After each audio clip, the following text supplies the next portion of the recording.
Welcome to Insider's Guide to Energy EV mini series. I'm here with Niall Riddell. Niall, welcome back to the series. What are we going to talk about today? Hey, Chris. We're talking about a really interesting topic. This is the important bit where the energy system, the electricity grid, meets the infrastructure that actually enables us to charge our vehicles. So we're going to be diving a bit into what the implications are of putting these new assets, energy charging stations onto the edge of the grid, what it means today and what it means in the future.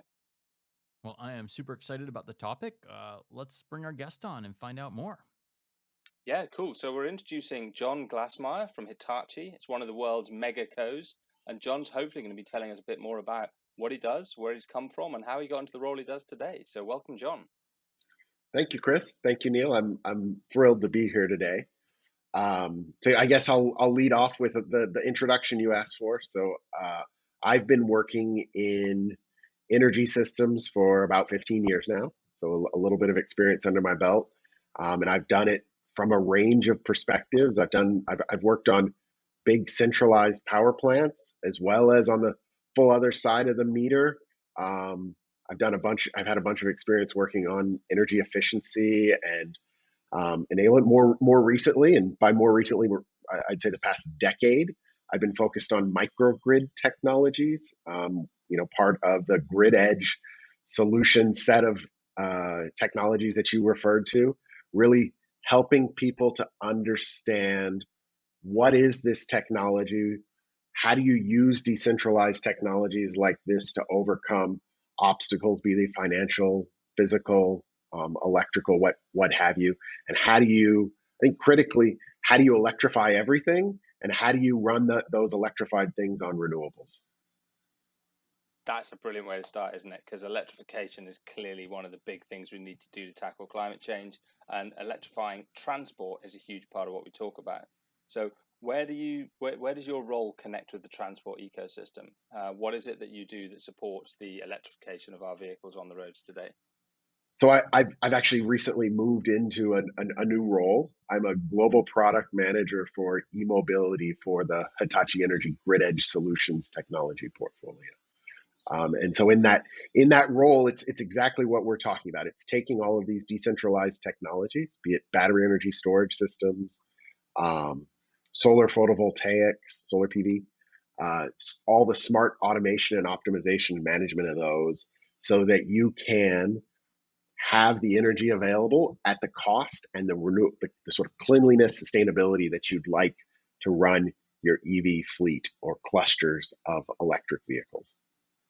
Yes. And being that you work for Hitachi, Hitachi is a true global corporation.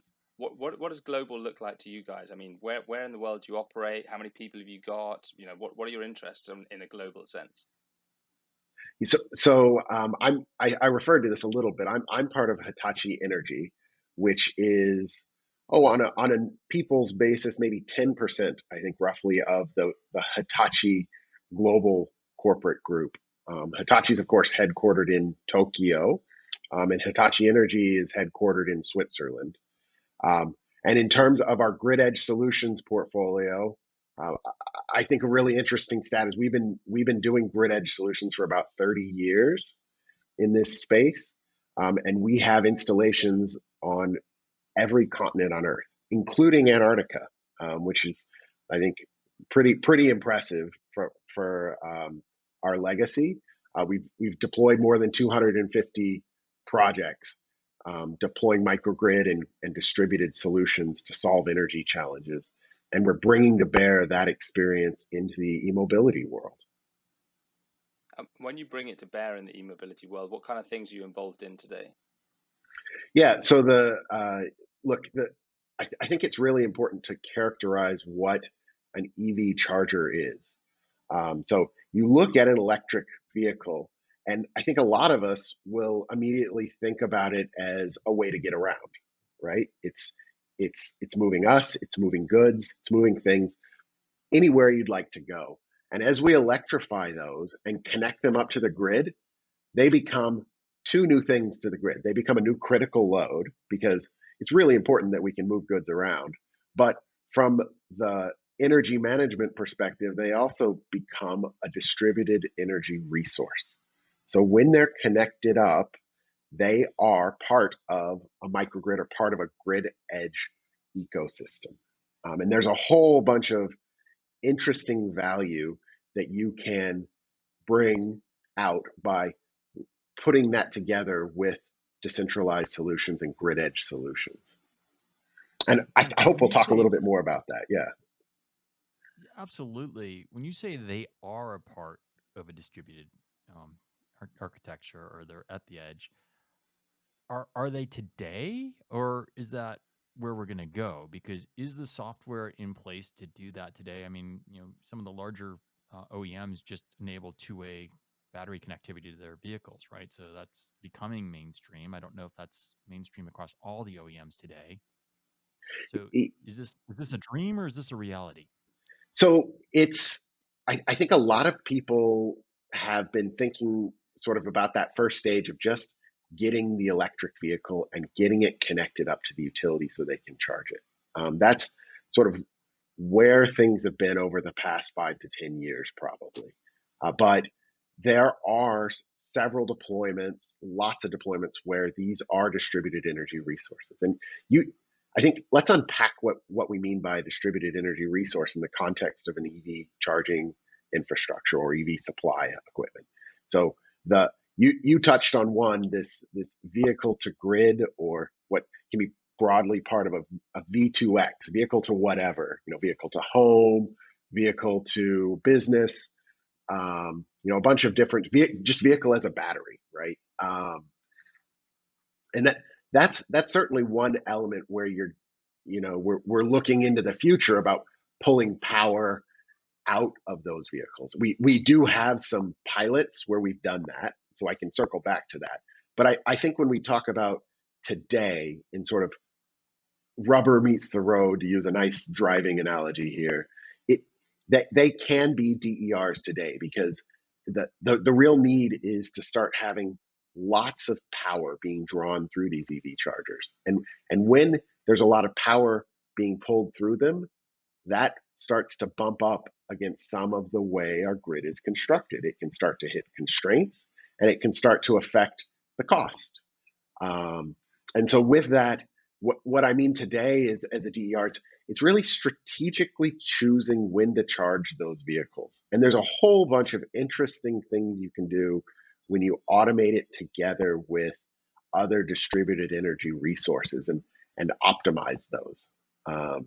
And the real, I think, if I think about what does that mean, it means using this, what amounts to software and hardware type solutions, automation packages, to time when you get that power so that it aligns with, if you co-locate it with say solar generation, solar photovoltaics, it lines up with the rising and setting of the sun. It lines up with the passing of clouds. There's also a need to line up with what the grid can supply you. So when we start, say, putting a lot of electric vehicles, which we're starting to see this in urban areas that are already congested, there's a limitation to the amount of power you can pull in many of our grids globally. This helps to overcome that challenge. Or on the far extreme, in the rural areas, when we start to get more electric vehicles in rural areas, those lines may not be adequately sized to provide that power. And so with grid edge solutions, you can bolster and stabilize that network while allowing you to power your critical load of mobility and EVs. And for me, that rural element is really interesting, because, like you say, these are vehicles, they move around. Coordinating where they are and when they move around, and particularly when they go to locations which they didn't used to go to. We're going to put energy loads into areas that didn't used to have them. In the UK, we see that on motorway service areas. Do you see similar effects, and what do you do when you see that happen? Look, I think that if we don't know a vehicle's coming, that's a certain set of challenges you want to be ready for. You need to have the grid flexible for that, and that's really where that's one of the great use cases for stationary energy storage. Typically a battery energy storage system or a BESS. And if if you have that there, that de-risks some of these challenges of having a vehicle show up where you didn't expect it. You know, I think if we want to be a little more forward looking, we can also start talking about things like artificial intelligence to try and do some of those predictions and things like that. It's also part of the conversation. But I think fundamentally, if you're going to start having vehicles show up in places where we didn't plan to have electricity there, you're definitely going to want a battery energy storage system there. You'll definitely want to consider bringing in some solar to supplement it. I mean, it's kind of an interesting turn of things. You might want to put solar there to try and bolster your reliability. With when you pair that with a BESS, you can start ensuring that you have energy on demand for your vehicles when you want to charge them. So those battery plus solar loads start to address some of the really niche rural locations, but the urban locations tend to be hyper congested with electrical supply and therefore difficult to get stuff into. What's your bigger problem, the urban areas or the rural areas? Well, I think it's going to depend on who you are and where you're trying to put this. So, you know, if we look country by country, different countries will have different ways they've configured their grids. So in rural areas, if you're a rurally concentrated part of the country, you'll have what's known as radial feeders, where you're going to essentially try to bolster the supply that way. But if you're in a lot of the urban areas, you know, you're thinking about it from the question as asked sort of frames it around the EV chargers, but the EVs become part of the network, and the network in many urban areas doesn't have room to bring in new power. You know, a lot of what we're traditionally thinking for bringing in the power that these need is by upgrading the substation and upgrading the transmission and distribution wires. So what sort of gets classed into when you contextualize this in the grid edge space, you'd address that either by upgrading those or with what we call a non-wires solution or non-wires alternative. And that's really, you know, in urban areas, I see this becoming critically important where, let's say you're a utility and you are worried about new customers coming into your service territory, let alone those new customers bringing all this new electrified load.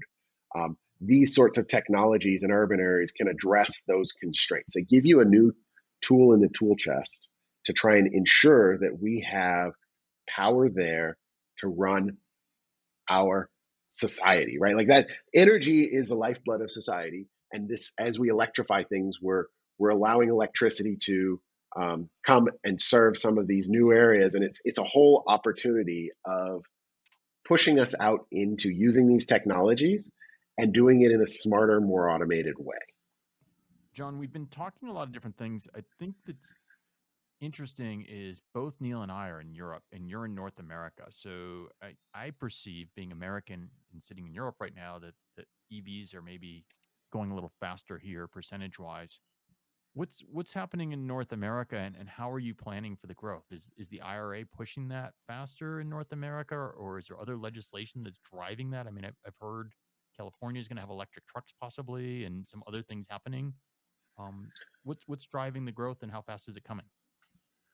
So there's a lot of factors driving growth on this. I think fundamentally, globally, I think it's important to say that supply chains of electric vehicles are starting to expand, right? So there you have that undercurrent that's a global phenomenon. If we want to focus on North America, that there's been a lot of new policy. You referred to the IRA, or the Inflation Reduction Act.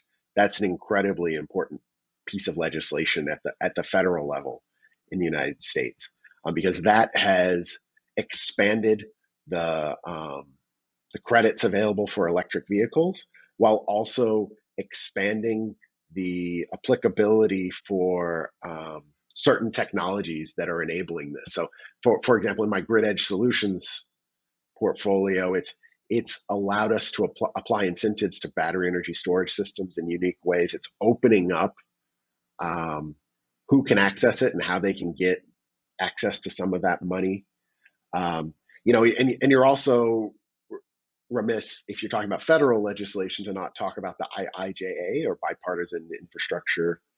Gosh, I'm forgetting what the JA stands for, but the bipartisan act that was passed a couple years ago, and it also set the stage for a whole bunch of funding around just broad U.S. infrastructure that's tapping into this. There's also, between those, they set the stage for what's known as NEVI, which is rolling out to the states, and every single state is trying to allocate it in their own special way for opening up funding to enable electrification along highways and along major routes. And that's a really that sort of process is ongoing. And since there are 50 states across the United States, I'd say our states are somewhat analogous to the member states of the EU at this point. Not a perfect analogy, but you have that independent decision making at each state that's sort of federated through the federal government, and that decision making is rolling out. And you have states where they're being really aggressive about setting some of the providing incentives as well as setting targets around electrification of vehicles. So California is a clear one that jumps out. They're definitely putting in a lot of legislation. They've set some standards around mandating when electric vehicles shall be sold across different sectors. I believe they just announced one on heavy duty vehicles a few weeks ago.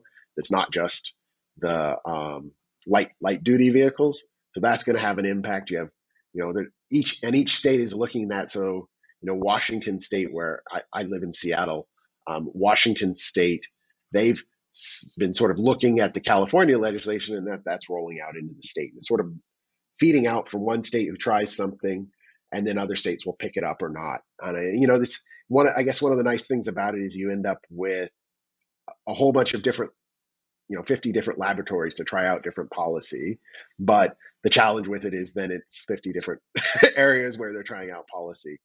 And that they only come together when it affects sort of between the states. So you have some jurisdictional elements related to that. And it can be quite a complex topic that's probably beyond the scope of a podcast like this. But it's really interesting, I think, to set the stage and sort of understand that. And the broad sort of summary of it, or if too long didn't read or didn't want to listen, is EVs are coming. The US and states are all incentivizing them. There's bipartisan support for this, and we need to get ready for it. But I guess that's the And question, right? So the yeah, question wasn't, I guess, yes, the EVs are either a leader or a lagger, but the infrastructure. So if our conversation's about grid edge and the grid being ready, right? What I wonder is, if you looked at how highways were built, national highway bills and work efforts in the past, now suddenly I've got to build all this infrastructure, perhaps in locations that doesn't exist along highways, perhaps if you believe that's where you charge, or perhaps you believe I'm going to charge at night at home, or my model's antiquated and I don't understand where charging is going to take place, which you can tell me. How are we getting prepared? So, the funding that I would say with the IRA is there infrastructure going into the utilities, or are there startups or microgrids or all of the above that are hoping to capitalize on this? I mean, from a just conceptual perspective, if you think about this from the grid perspective, the the major stakeholders involved in the grid are very excited about this. The big change with this is there's now new energy that will start flowing through the wires and flowing through the system, right? Flowing through the grid. That's in contrast to sort of the trend of the past 40 years, where it's been a lot of reduce the energy you're using. There's been a lot of focus on energy efficiency, demand management, and things like that. And so this is sort of a bit of a change in that. And I think it's important to understand that, because the utilities themselves, a lot of the stakeholders, they're pretty excited about this, right? Because it means new business and new revenue that's going to come through. So that's sort of an inflection point that's really interesting, and it's novel territory for all of us. But the key thing is that everyone seems to want to see this happen. So we're all working to try and make that. Now, from I just want to add that context because it's one of those subtle nuances that can get lost in a conversation like this, right? That everybody wants to see it happen. So that's a really important element of this. But if you want to talk about challenges, this is new territory. So we're going to be trying a lot of different things to make this work. And I guess, if I pull back into my role is thinking about it as a technology company. That's what Hitachi is. We're getting the technology ready for that. So within Hitachi Energy, we have we sell a lot of the transformers. We sell a lot of the high voltage equipment that lets you move electricity across new distances. That I think some of this will reframe some of that conversation about where are we putting some of the big transmission wires. I think it's going to push that forward in a way that it hasn't been pushed before. So that's one element. And if I focus more on what I'm really knowledgeable about, this grid edge stuff, this is a bleed off valve for where you have challenges, right? So if you want to put vehicles where they haven't been before, we now have technology. This is really technology that's matured in the past decade, really, and it's still evolving. But we have technology that lets you bring power in locally that you don't have to transmit over long distances. That sort of technology is available through the grid edge solution stuff, and that recontextualizes some of this. It's going to start pushing. I think it's an open question about who's going to operate the technology, right? So there's certainly, you're going to have someone that wants to develop some EV infrastructure, like a developer or a fleet owner. They may say, you know what, I don't think I can get what I need from the utility, and I can go and I can build my infrastructure myself. That's a really exciting opportunity, right? I think a lot of people would prefer to have it come through the utility. The utilities are mobilizing to do this. They've been creating, over the past decade, they've been creating different groups of, it's called different things, but a lot of them are bundled under this grid modernization groups. All that are, if you look at a utility, these are cross-cutting groups that are helping them to mobilize to address this looming opportunity, right? So I think the key question is, the technology's there, it's continuing to evolve. There's incentives in place, there's demand. I think this is going to happen. I don't think it's going to be without some challenges, but for me, thinking about it, the future is really bright, and there's a lot of opportunity to make this happen. So, John, you've got a very global role, and we kind of talked through a number of different perspectives here. I'm going to throw another country on the list. There was a recent article by Electrek about the rate of uptake in China of electric vehicles, and they flagged that back in 2015, the rate of purchase of new vehicles in China was 0.84%, and at the same time in the US, it was 0.66%, which was well behind the 3% in California. And yet today, China sees 30% of new vehicles being sold electric. So what do you think the big roadblocks are? Are they policy, technology, or soft, squidgy humans who make buying decisions? I mean, I don't think you can get past humans. We're all humans. You have to start there. The policy reflects some of the inertia we've had, right? So there's the way things have been done, and this does require us to change how we've been doing. So those are both key, interesting things to help move this forward. That there's a lot in your question, Niall, right? Like the China itself. I think something that you didn't mention is most of the EVs. I believe China has the largest share of EVs today. So it's really interesting. And they have, if you go and look at their charging infrastructure, they have distinct standards for how you charge the vehicles, versus there's distinct standards in Europe and distinct standards in North America. Those are starting to converge. But I think the EU and Europe the EU and America are converging faster. China is still, that one's a tougher topic. I don't really have as deep an insight into China in my role. I know I'd probably like to stop there on that question if we can.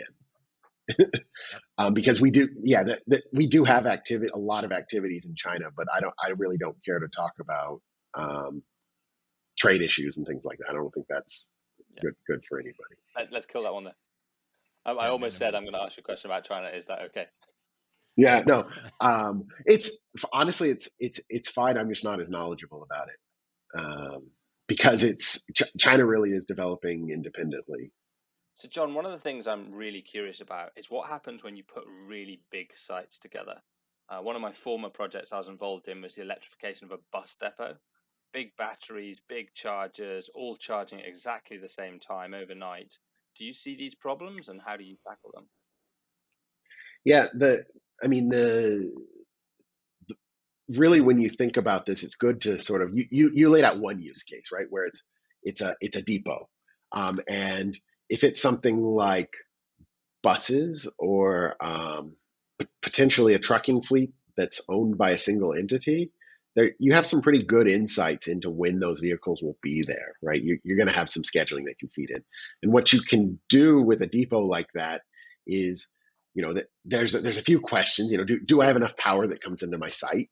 Okay, and then um, the things that'll impact that are, I think you touched on this.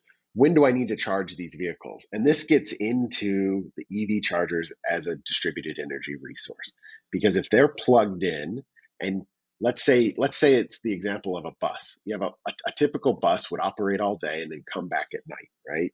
So you plug in. Let's say you have a whole depot filled with buses.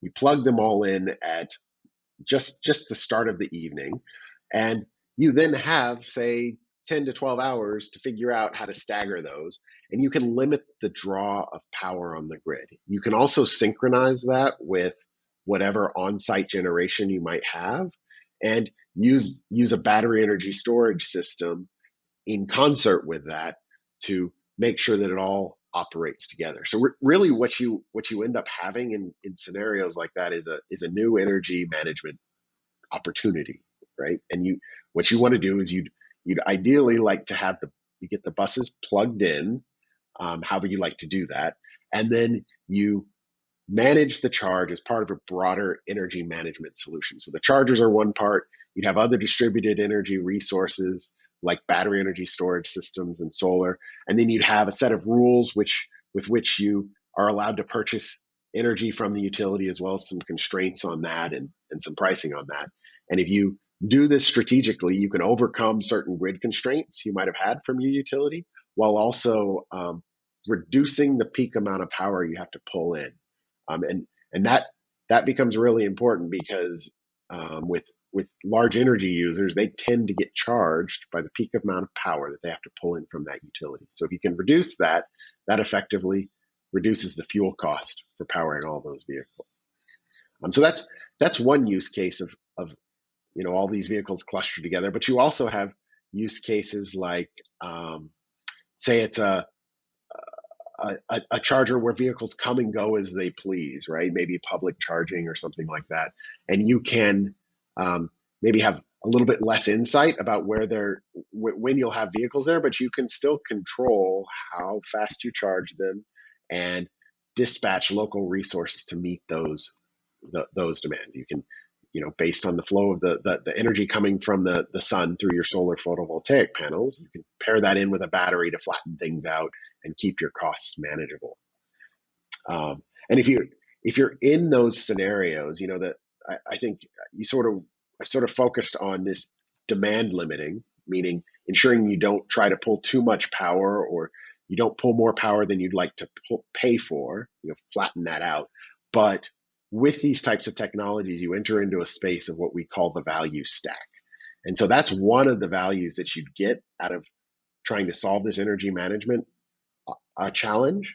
But you can also stack that together with other things, like you might decide what you want to de-risk the utility having an outage, and then by having a battery energy storage system there that's helping to flatten out the loads, you also have it there as a replacement for a backup generator.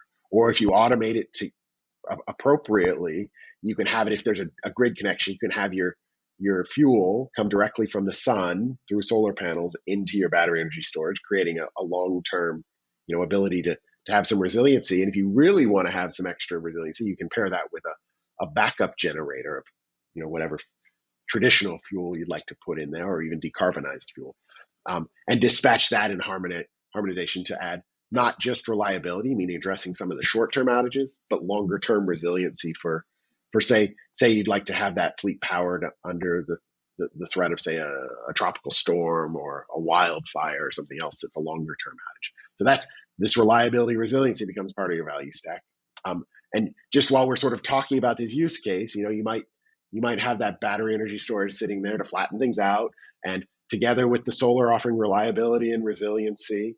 But you can also, depending on market rules. So in the U.S., we have a market rule called FERC Order 2222, that if you have 100 kilowatts of capacity or more, you can then take those assets and you're allowed to play in the market, and you can take those and make more money with them. So you can do some revenue gathering, to essentially in the context of from depot perspective, it's a cost reduction. And then the final sort of key value stack is a lot of the organizations that are wanting to run one of these depots also have goals to use more green energy. You can, dependent on space available, you can ensure that you're running completely on renewables, and with certain advanced battery energy storage systems. So I can speak to the Power Store that we offer here through the Grid Edge Solutions Group. It can seamlessly island, and while it's island, it can run 100% on renewables. And that's a bit of a technical challenge that is enabled by some of the new technology innovations. But you can see how that fits into this value stack and this picture of understanding that when you really start moving EVs from one-offs to small applications, start making it part of a bigger power user, a bigger part of the grid, a bigger distributed energy resource, you get a lot of opportunity from treating it like a DER, and managing and serving that critical load in the right way, representing what it is. Yeah, that's a really cool story to hear. The whole idea of resilience on the energy system, many distributed assets. But it sounds like this is a massive orchestration problem. Who's going to coordinate this? Who's going to make sure all the right things happen at the right time to actually balance out hundreds of tiny little loads?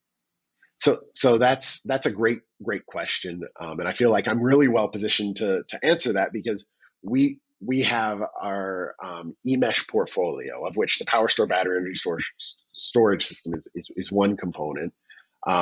But we take this portfolio, and it includes power level solutions as well as automation solutions, and then cloud or digital type solutions.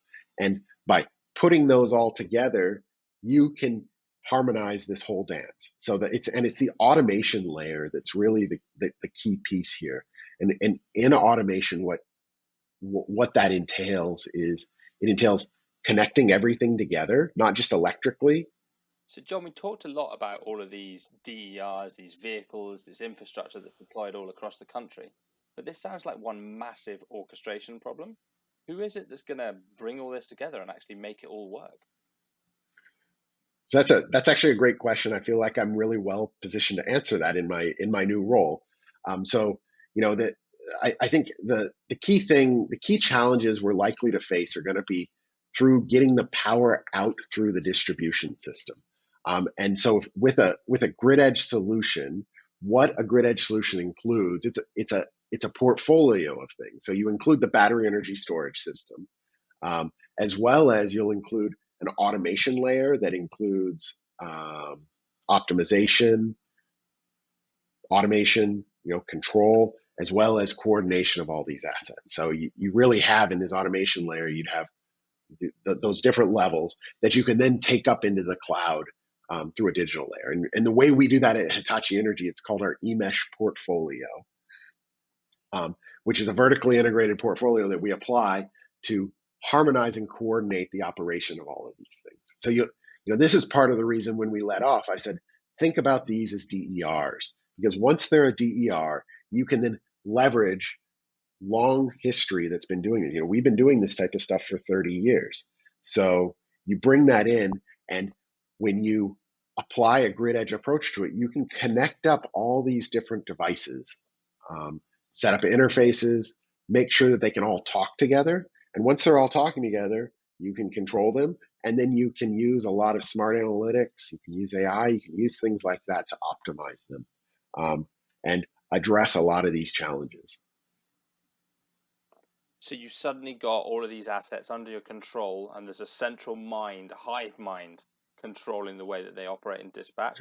I presume this is all being optimized for cost or grid safety or frequency. What is it that drives the decision making around how these assets operate? So I mean, that's a great question. I don't think there's one answer there. What drives it? Well, it depends on who owns it, right?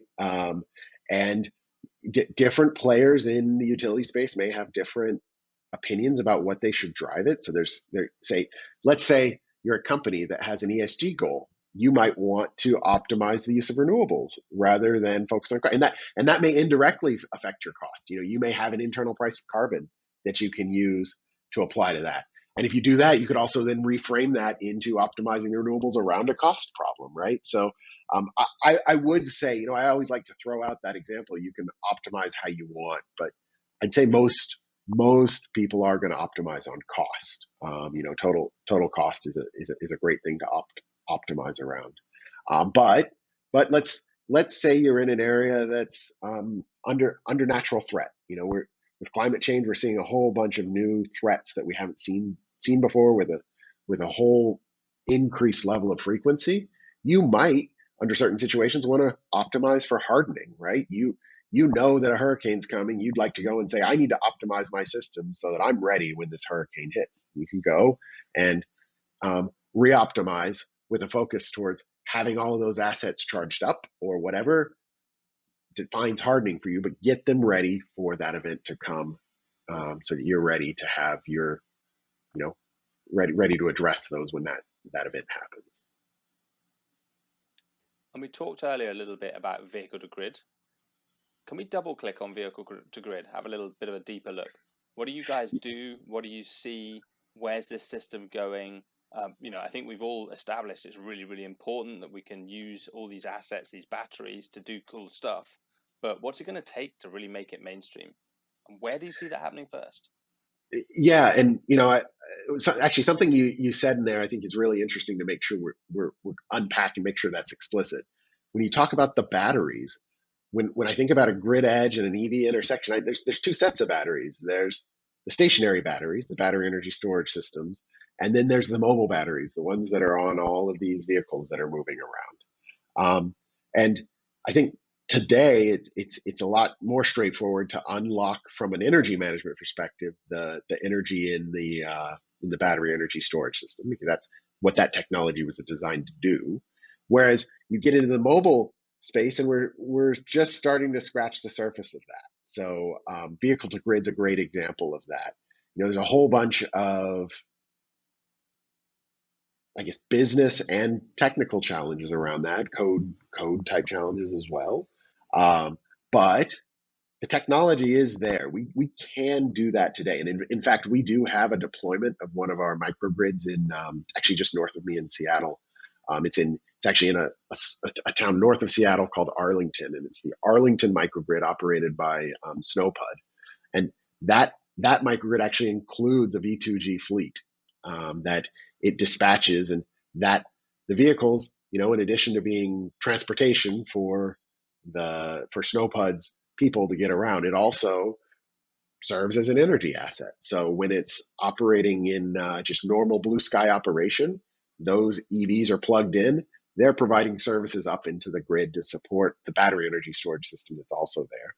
And then if there's an issue, or if for some reason Snowpud just wants to take their grid and seamlessly island that off, the battery energy storage system will help them to seamlessly island. So if you're there, you won't see a blink, but you actually become an independent energy supply that can still feed your EVs, still feed all your other local loads, allow you to power that with solar power. And the EVs also play a role of supporting the battery energy storage system when you think about them as a battery. So that, I think around V2G, that is here today, at least in sort of the the pilot level. I think we're all still waiting to see if it hits broader commercial rollout. And there's a whole bunch of questions around that.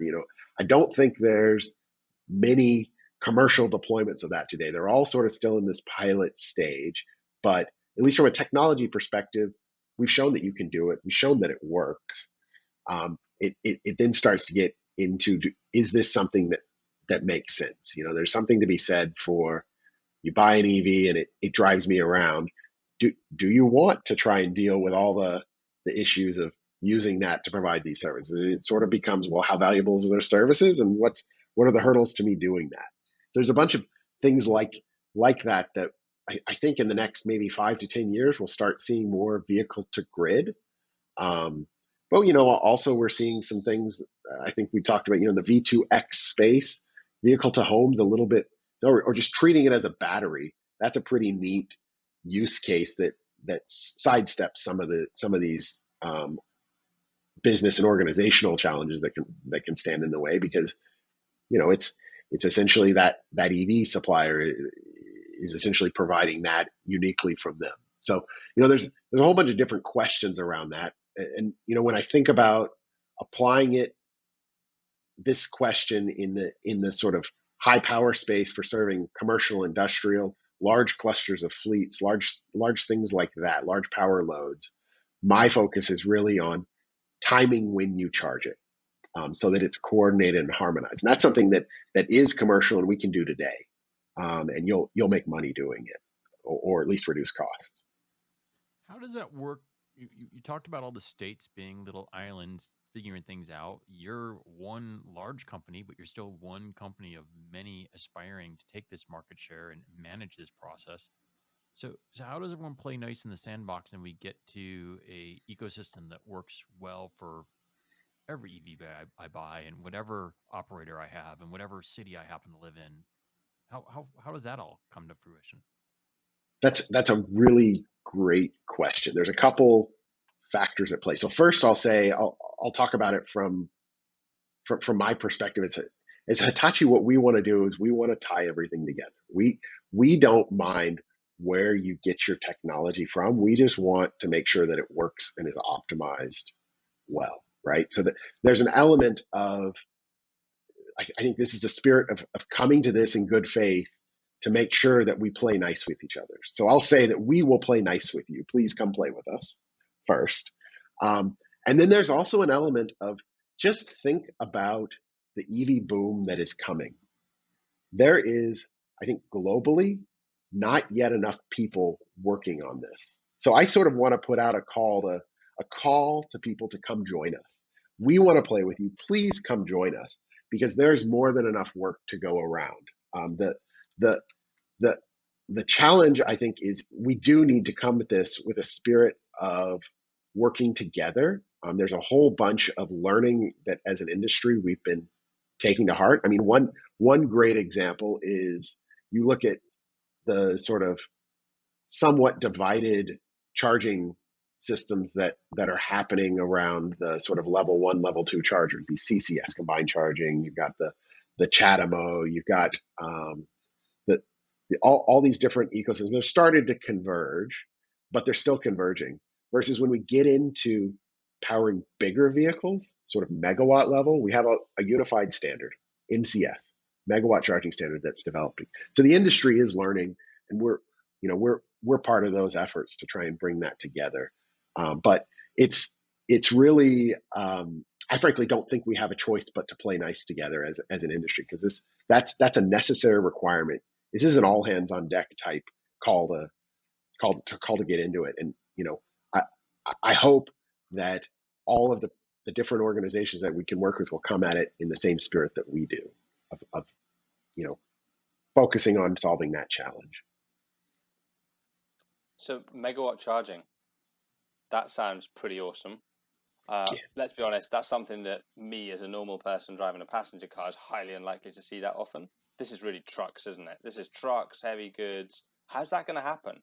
Are we going to see, public chargers alongside megawatt charging chargers, or are we going to see something completely different emerge, a new sort of corridor for trucking and for heavier goods vehicles? How do you see that happening? Well, I mean, I think, look, building right of ways is a challenge, right? So you've got the challenge from the electrical side, putting the wires in place. And you got the challenge from the transportation side, putting in highways and things. So I have to imagine these will have to coexist on some level.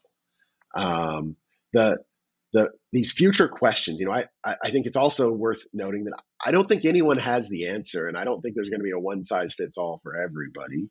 But you can apply some of just thinking about it and making some pretty educated guesses about it. So to your question about megawatt charge, I think, yeah, if you're driving a light duty passenger vehicle, so that would be most of what people are thinking about when they think about EVs. Yeah, that's probably not going to be what you're looking at. That would be too much power for you. But we're not just thinking about electrifying those. We're thinking about electrifying entire industries. We're thinking about electrifying mines. We're thinking about electrifying transit systems, be they water, air, land. And those types of systems to stay on time will need high amounts of power dumped into them. That's really what we're thinking about with this megawatt charging. And it's a really, really exciting space that's growing even faster than EVs on their own, right? Like you sort of have these trends, and we're going to see what happens. And the interesting thing from an energy perspective, I think we're probably likely to see more energy start to flow into these large clusters of users rather than just these distributed small passenger vehicles. So that really does start pushing this more and more into the, tying this into the grid and the future of the grid being tied up with this. And so that, it's just really a great time to be seeing all this stuff coming. I'm just so excited about it, and I start getting, goosebumps when I talk about it. I hope that's coming through, because there's just these two trends. The reason I came into the energy industry was to shepherd forward cleaner energy, more reliable energy, but now we're starting to actually electrify things and starting to really cut into some of these previously untouchable areas from a carbon perspective. And it's starting to become economic to do so. So it's a really neat space, and it's going to keep growing. So I'm super. I see the passion. I love what I'm seeing coming through. Neil's question, getting excited about the huge scale or the power.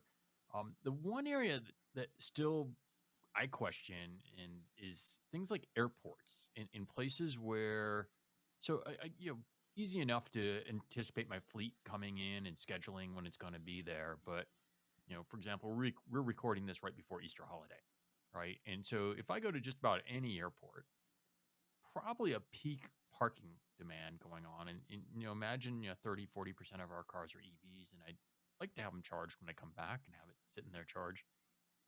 How does that work? And is that an infrastructure problem that you guys are looking at the edge of the grid and doing, or is that just become a microgrid of itself and do something just at the airport? Like how is that problem getting solved, or will it get solved?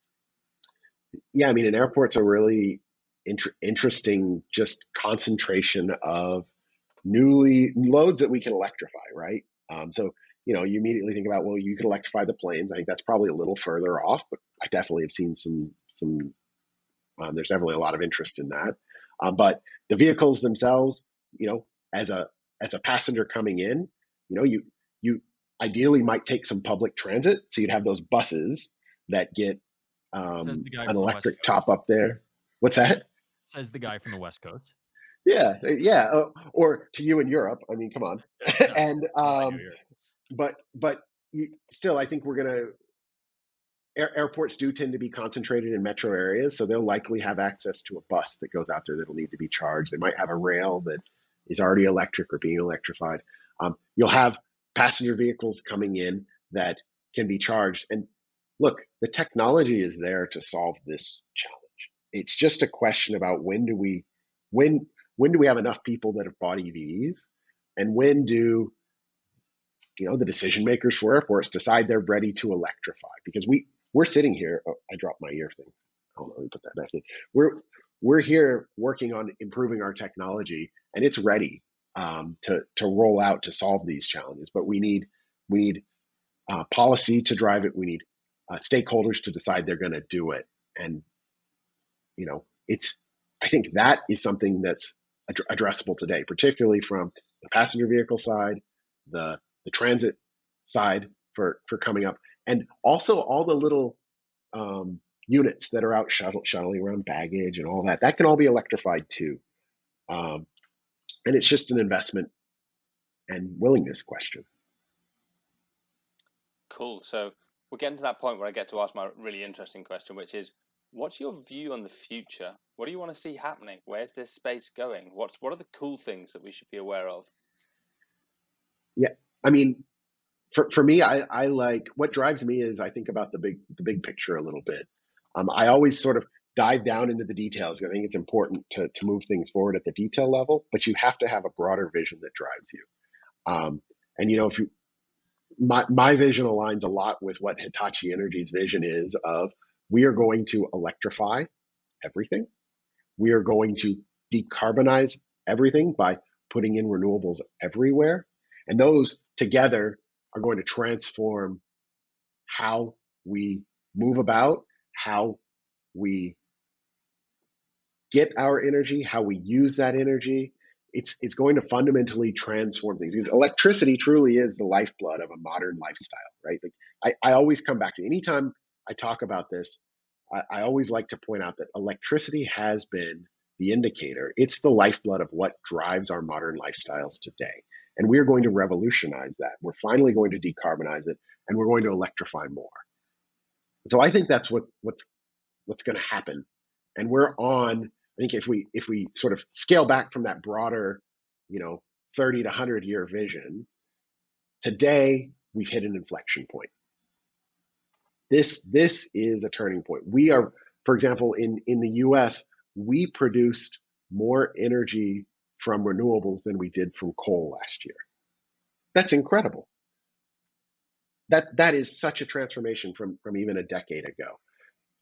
And we're going to see similar transformations happening on the electrification side as this sort of exciting path rolls out. So the future's bright.